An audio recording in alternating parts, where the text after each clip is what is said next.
Okay, if you keep chickens, you really need to listen up. This is, without a doubt, one of the most important things we're going to talk about. We're diving into a danger that's completely invisible, so easy to overlook, but believe me, it can have serious, serious consequences for your health. Let's find out what's really hiding inside your chicken coop. So, let me tell you about Sarah. She's been a homesteader for about 7 years, absolutely loves her flock and the whole routine.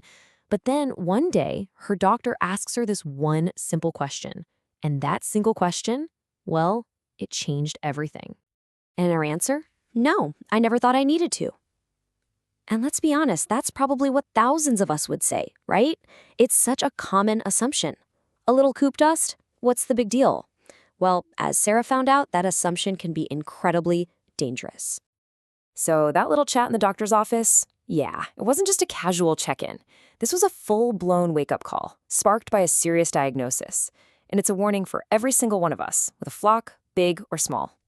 The diagnosis was histoplasmosis. I mean, think about it. What Sarah thought was just, a nagging cough or maybe some bad seasonal allergies. Nope, it was a serious fungal infection deep in her lungs. And where did it come from? Her favorite weekend chore, cleaning out the chicken coop and breathing in those microscopic spores from the dried droppings without even knowing it. And here's the crazy part. As bad as histoplasmosis sounds, it's just the tip of the iceberg.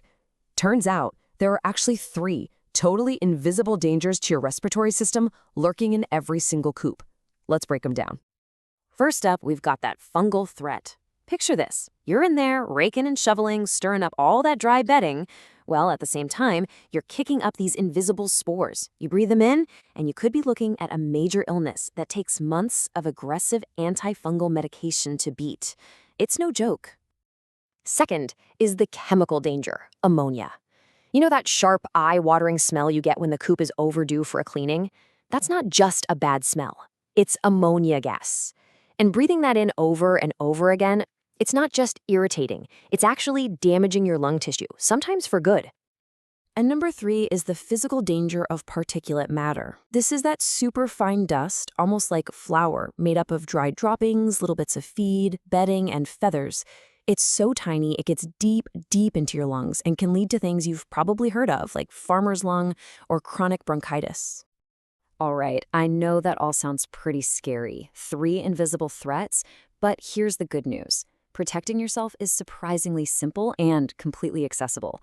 So what's the single most important tool you need for your homestead? I promise it's probably not what you're thinking. $25. Seriously, that's it. Think about all the money we pour into our coops, our feeders, our fencing, but we often skip the single most important investment, the one that protects our own health so we can keep doing all this. And you have to see this, because this is so important. That flimsy little paper mask on the left, the one you might grab in a pinch, it's basically useless in this situation. It won't stop the fungal spores, it does nothing against ammonia gas, and it won't filter out that fine particulate matter. You need a real certified N95 or P100 respirator, like the one on the right. That is what's actually designed to capture these hazards and protect your lungs. Now, a respirator is your hero tool, for sure. But for maximum safety, you want it to be part of a whole system. The source material lays out 5 essential practices that honestly every single chicken keeper should adopt.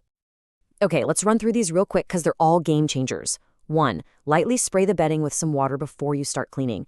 This simple step keeps that dangerous dust on the ground. 2. Always clean on calm days. Wind is not your friend here. 3. And this is non-negotiable. Wear your respirator the entire time. The danger is there even when you can't see the dust.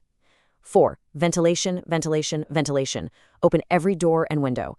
And finally, number 5, after you're done, wash up. Clean your hands, face, and arms, and throw those work clothes straight into the laundry, separate from everything else. You know, when you think about it, all these little safety steps point to a much bigger idea. This isn't just about cleaning a coop safely, it's about redefining what it really means to be self-reliant. And this quote just hits the nail on the head. There can be this tough-it-out mentality in homesteading that makes us ignore basic safety. But true self-reliance isn't about ignoring risks. It's about being smart enough to manage them so you can stay healthy and capable.